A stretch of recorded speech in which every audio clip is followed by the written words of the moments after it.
Sigurado ko pong narinig nyo ng expression or advice sa Ingles na make the most out of your life. Sa Tagalog po pwede siguro itong i-translate bilang isulit mo buhay mo. In a sense na i-maximize mo. Wala ka dapat panahon na aksayahin upang pag dumating kamatayan, wala tayong pag-isihan kasi nga wala tayong pagkakataon, opportunity, moments na sinayang. Ang buhay na sulit at lubos ay buhay na may sakripisyo.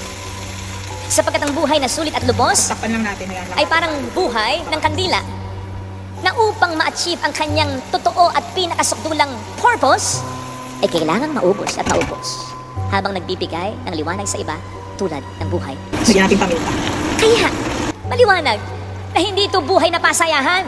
Ito ay buhay na palaliman ng kahulugan. Maliwanag na hindi ito buhay na pahabaan, kundi buhay na may katuturan. Maliwanag na hindi ito buhay na pahabonggahan, kundi pahabungahan. Maliwanag na hindi ito buhay na ikaw lang ang masaya, kundi yung kasiyahan mo ay dahil nakapagpasaya ka ng iba.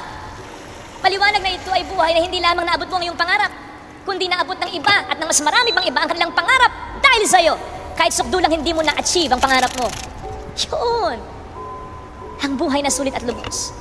Buhay na hindi lamang tungkol sa makukuha na kamit natin, kundi tungkol sa mga naibigay natin that we can make the most out of our life sa buhay na ito na ipinagkaloob ng Panginoon sa atin.